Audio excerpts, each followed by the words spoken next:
Selamat sore, halo, apa kabar pemirsa TVR Parlemen dimanapun Anda berada, berjumpa kembali dalam program TVR 17 bersama saya Anggun Oktarini. Baik pemirsa, tepat pukul 17 waktu Indonesia Barat, kami hadirkan kepada Anda sejumlah informasi paling baru dan juga menarik seputar kinerja dan kegiatan DPR RI yang telah disajikan oleh redaksi TVR Parlemen. Pemirsa, TVR Parlemen, inilah TVR 17 selengkapnya.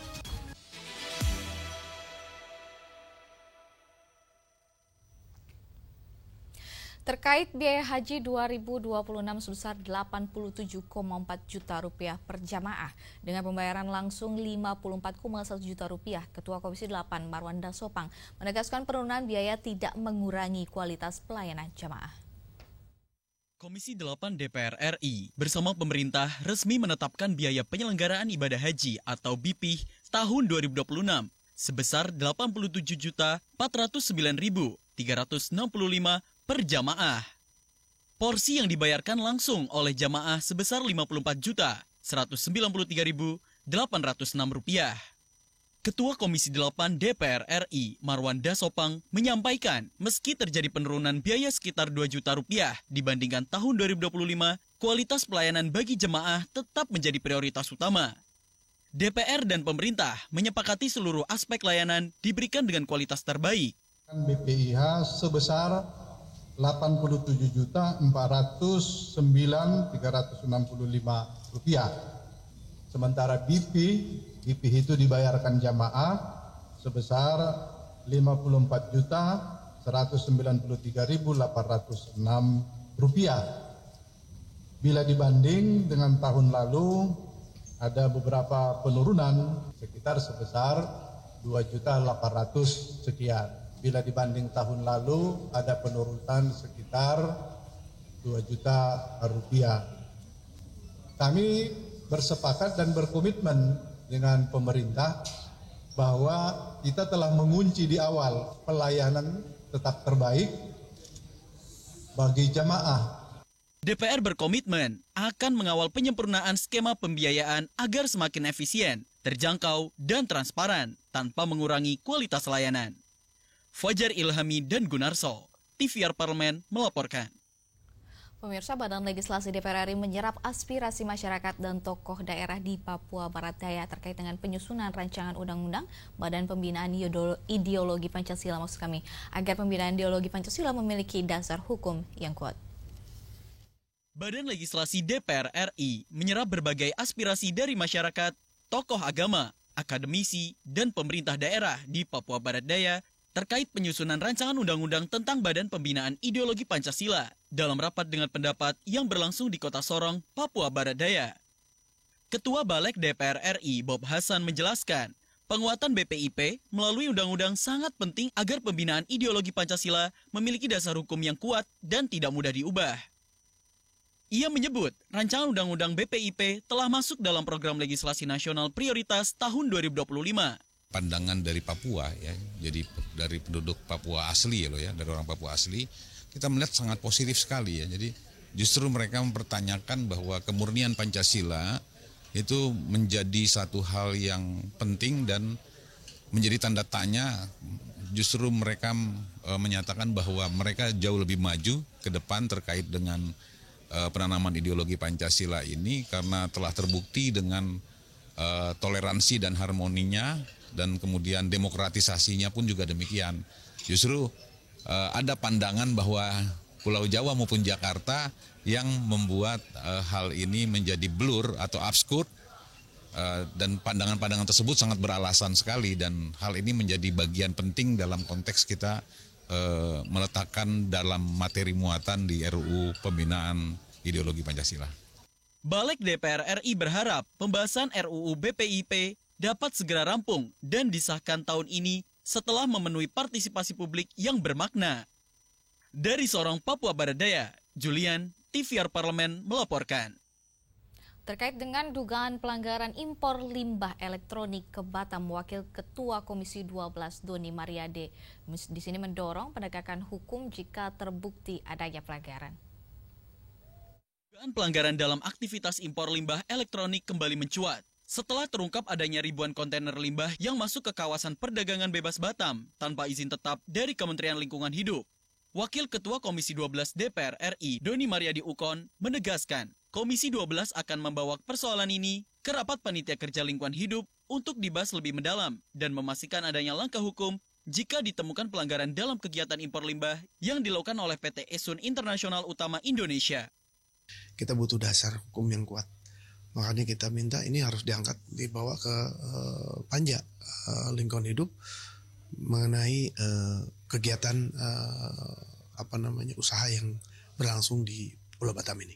Keterlibatan PT Esun ini sebenarnya pelaku dari impor barangnya mereka, kemudian memprosesnya di sini juga mereka, dan mereka yang melakukan prosesnya dan mengeksposnya kembali. Jadi ini dasar hukumnya mesti jelas gitu loh. Ini yang kita yang terlibatnya PT Esun adalah di situnya. Kalau memang ini ada ditemukan ada temuan, ada pidana atau apapun, ya ini harus kita minta ini dinaikkan ke tingkat yang lebih tinggi lagi. Itu jadi nantinya ada proses hukum gitu. Proses hukum dan segala macam ini harus berjalan. Lebih lanjut, Doni menegaskan pentingnya pengawasan yang lebih ketat terhadap kegiatan impor di kawasan perdagangan bebas agar tidak disalahgunakan. Pihaknya akan berkoordinasi dengan kementerian dan lembaga terkait untuk menelusuri lebih jauh mekanisme impor limbah di kawasan perdagangan bebas Batam. Dari Batam, Kepulauan Riau, Bari Ramadana, TVR Parlemen melaporkan. DPR RI bergerak cepat menuntaskan revisi Undang-Undang ASN, sebuah langkah besar untuk menegakkan keadilan bagi para abdi negara. Dan informasi selengkapnya tetap di TVR 17.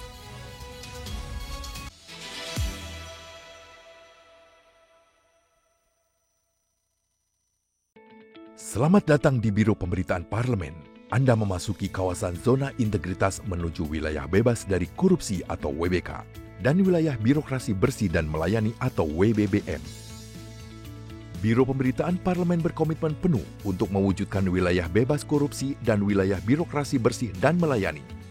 Komitmen kami, pejabat dan jajaran memiliki komitmen tinggi untuk mewujudkan WBK dan WBBM melalui reformasi birokrasi, khususnya dalam hal pencegahan korupsi dan peningkatan kualitas pelayanan publik. Kedua, bebas dari korupsi dengan terwujudnya wilayah bebas korupsi atau WBK, yang artinya bebas dari KKN, gratifikasi dan dari segala bentuk pungutan liar atau pungli. Terakhir, pelayanan prima dengan terwujudnya wilayah birokrasi bersih melayani, yaitu dengan meningkatnya kualitas pelayanan publik dan tercapainya kepuasan masyarakat terhadap pelayanan.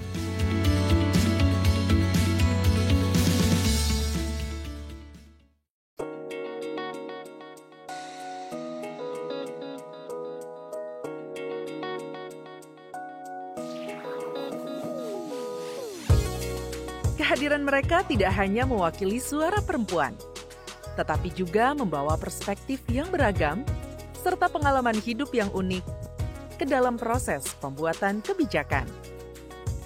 Saksikan Perempuan Parlemen hanya di TVR Parlemen.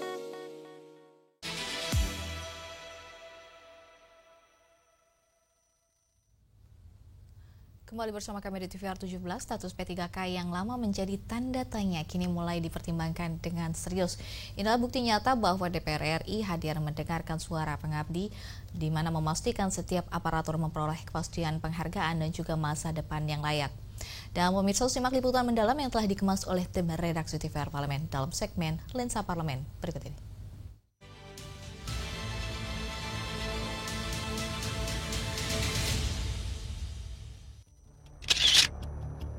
Pegawai pemerintah dengan perjanjian kerja atau P3K berpotensi diangkat menjadi pegawai negeri sipil atau PNS. Informasi ini menguat usai wacana revisi terhadap Undang-Undang ASN mencuat.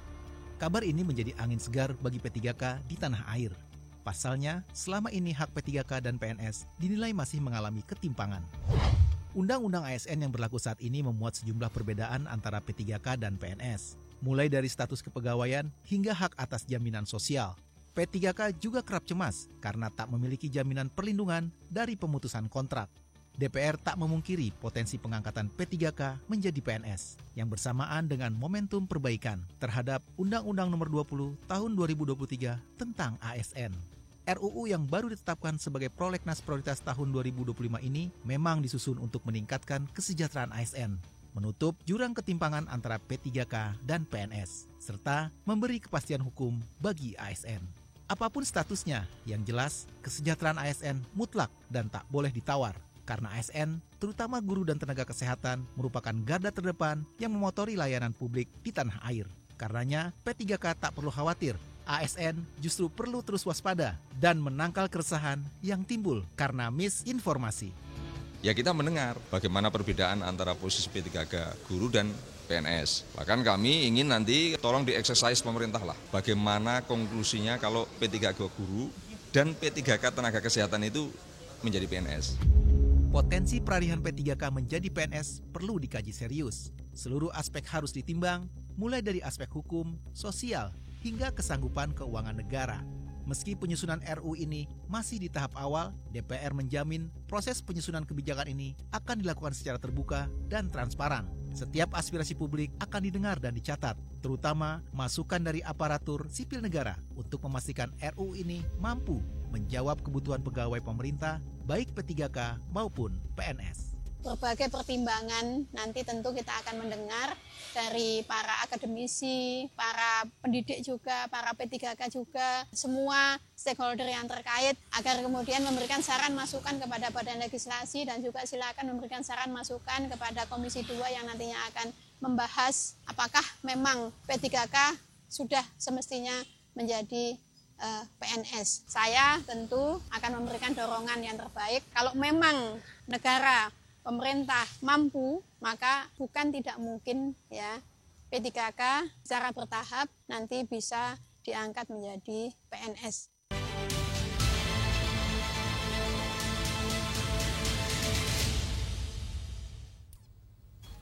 Pemirsa, Komisi 8 DPR RI dukung penuh rencana pembangunan kampung haji di Arab Saudi sebagai upaya strategis untuk meningkatkan pelayanan jemaah haji Indonesia. Dan informasi selengkapnya akan kami hadirkan saat lagi, tetap bersama kami di TVR 17.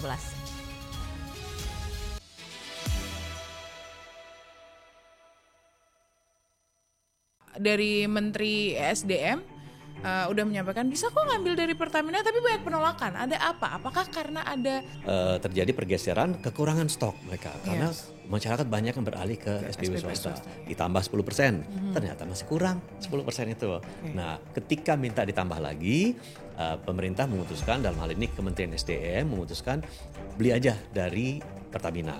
Tambahan 10% etanol di BBM. Apakah ini tidak akan membuat masyarakat lari dari Pertamina nantinya? Yang masuk kategori Pertalite itulah BBM dengan oktan rendah, artinya kandungan sulfurnya tinggi. BBM yang kurang ramah dengan lingkungan. Terus kemudian pengolahannya, pencampuran untuk kemudian dijual tentu harus harganya disesuaikan ya dengan tambahan itu.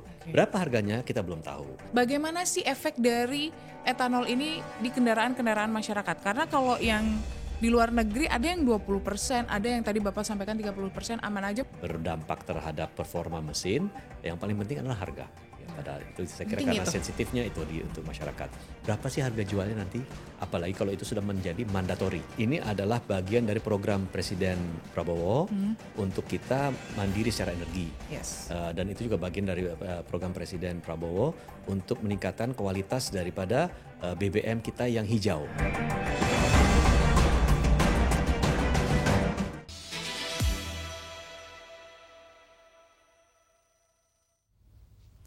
Pemirsa, kembali di TVR 17, inisiatif pembangunan kampung haji di Arab Saudi diharapkan menjadi pusat layanan terpadu bagi jemaah haji Indonesia, meliputi aspek akomodasi, kesehatan, logistik, dan juga pembinaan ibadah. Dan di sini Komisi 8 DPR RI juga menilai ini sebagai wujud nyata dalam meningkatkan kualitas penyelenggaraan haji yang lebih manusiawi, terpadu, dan berkeadilan. Dan untuk itu selengkapnya berikut laporan rekan kami Vincent Aldi dari Gedung DPR RI Senayan, Jakarta.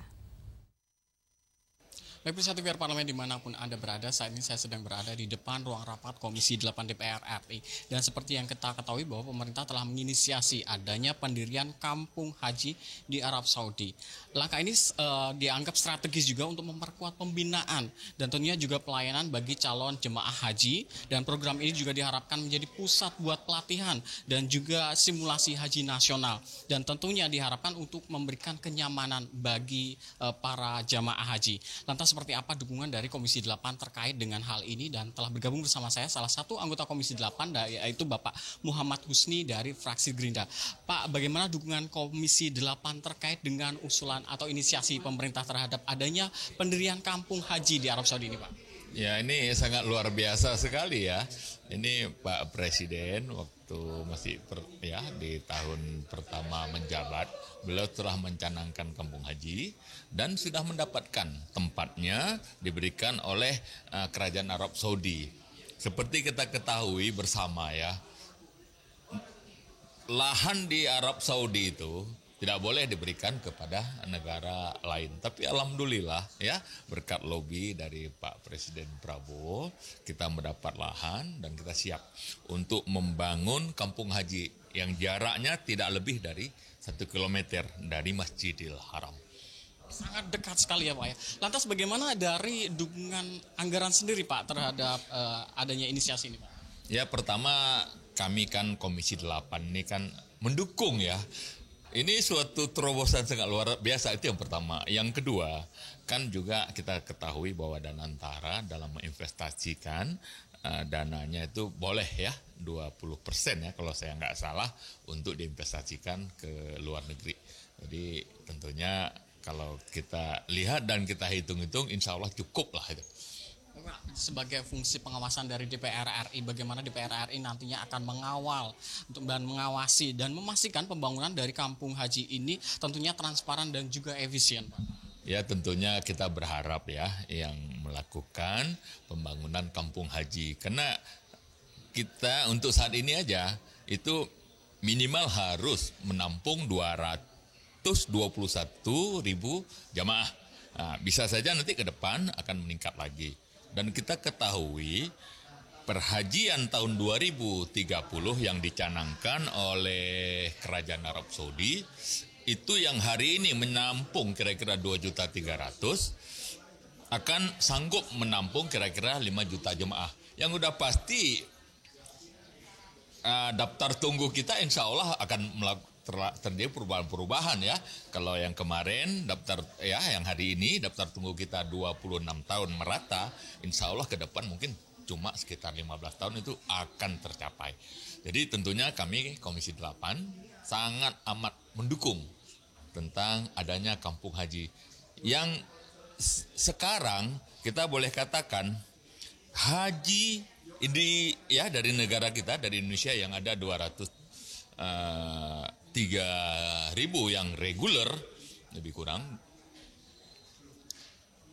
ada 3 lokasi, ada Shisha, ada Jarwal, ada Misbah Jin ya. Kalau ya ada yang 4,5 kilometer, ada yang 1 kilometer, ada yang 3 kilometer. Nanti begitu ada kampung haji kan sudah terintegrasi ya tempat tinggalnya, makannya, kemudian terkumpul komunitasnya dan jarak yang begitu dekat ini sangat luar biasa. Kita menyambut baik apa yang dicanangkan dan akan dilaksanakan oleh Bapak Presiden kita Pak Prabowo Subianto. Pak, emang apakah sebenarnya sudah ada dari pembahasan spesifik terkait hal ini Pak sebelumnya? Ya, ini kan ide awalnya kan dari Pak Presiden kita ya, dan kita sambut baik dan ini dalam tahap ya kemarin negosiasi untuk dapat tempat dan ini sekarang kan dalam proses akan dibangunnya kampung haji di Arab Saudi. Tentunya kita harus sambut gembira semua ini ya. Siap. Terima kasih banyak Bapak atas kesediaan waktunya. Selamat bertugas kembali Bapak. Oke, makasih ya. Baik, pemirsa TVR Parlemen dimanapun Anda berada, demikianlah wawancara saya dengan salah satu anggota Komisi 8 yaitu Bapak Muhammad Husni terkait dengan inisiasi dari pemerintah untuk membangun kampung haji di Arab Saudi yang mana Komisi 8 sangat mendukung dari usulan atau inisiasi dari pemerintah. Terima kasih atas perhatian Anda, saya Vincent Aldi dan saya kembalikan ke rekan saya di studio. Terima kasih rekan Vincent, dan selanjutnya pemirsa apa saja yang menjadi sorotan di media online nasional pada hari ini. Usai jeda tetap bersama kami di TVR 17.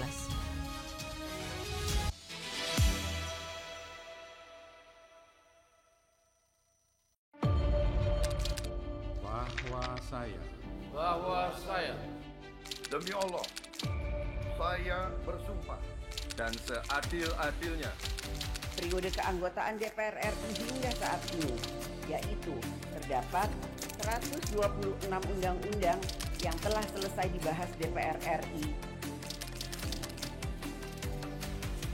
Terima kasih rekan Elisa dan juga Dadina. Pemirsa,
masih bersama kami di TVR 17 dan kali ini kita masuk ke segmen media online nasional pemirsa dan mari kita simak isu apa saja yang menjadi sorotan media serta tanggapan dari sejumlah anggota dewan.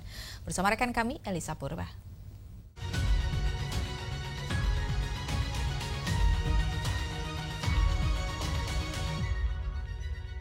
Terima kasih rekan Anggun dan selamat sore pemirsa. Kita akan bahas apa saja yang menjadi headline di media online pada hari ini.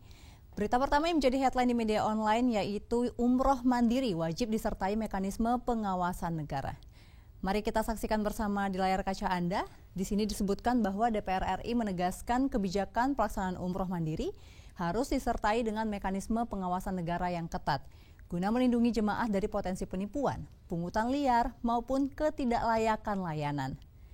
Terkait hal ini, Ketua Komisi 8 DPR RI Marwanda Sopang menilai bahwa keterlibatan negara sangat penting agar keberangkatan jamaah tetap sesuai standar perlindungan dan keamanan yang berlaku. Ibadah umroh bukan semata aktivitas keagamaan, tetapi juga perjalanan lintas negara yang melibatkan aspek administratif, kesehatan, dan juga keselamatan jamaah yang tidak boleh diabaikan. DPR RI mendorong Kementerian Agama untuk menyusun regulasi pengawasan yang transparan dan akuntabel, terutama terhadap pihak penyelenggara yang menawarkan program umroh mandiri. Sistem digital pengawasan dan pelaporan perlu diintegrasikan agar setiap proses mulai dari pendaftaran, keberangkatan hingga kepulangan jamaah dapat dimonitor secara real time. Dengan demikian, pelaksanaan umroh mandiri tetap memberikan ruang kebebasan bagi masyarakat, namun dalam koridor hukum dan perlindungan negara yang menjamin keamanan serta kenyamanan seluruh jamaah Indonesia. Kita beralih ke berita selanjutnya pemirsa yang juga menjadi headline di media online pada hari ini, yakni hadiri pemusnahan 214 ton narkoba. Puan Maharani ingatkan pentingnya perlindungan generasi muda demi Indonesia Emas. Disebutkan pemirsa dalam beberapa media seperti yang tertera di layar kaca Anda, Ketua DPR RI Dr. Honoris Causa Puan Maharani hadiri acara pemusnahan barang bukti narkoba hasil sitaan Kepolisian Negara Republik Indonesia dan dari berbagai pengungkapan kasus narkotika di seluruh wilayah Indonesia. Puan tegaskan pentingnya pemberantasan narkoba demi masa depan generasi penerus bangsa. Narkoba bukan sekedar masalah hukum, tetapi merupakan ancaman serius terhadap masa depan generasi muda dan keberlanjutan cita-cita Indonesia Emas 2045. Pemusnahan ini bukan hanya simbol penegakan hukum, tetapi juga pengingat keras bahwa kita semua, bahwa narkoba adalah musuh bangsa. DPR RI berkomitmen untuk mendukung penuh langkah pemerintah dan aparat penegak hukum dalam memperkuat kebijakan dan juga anggaran yang berkaitan dengan pencegahan, rehabilitasi, dan juga pemberantasan narkoba. Dan pemirsa, itu dia tadi headline di media online pada hari ini terkait dengan umroh mandiri yang wajib disertai mekanisme pengawasan negara, serta hadiri pemusnahan 214 ton narkoba. Puan Maharani ingatkan pentingnya perlindungan generasi muda demi Indonesia Emas. Sekian dari saya Elisa Purba, selamat sore dan kembali ke rekan Anggun.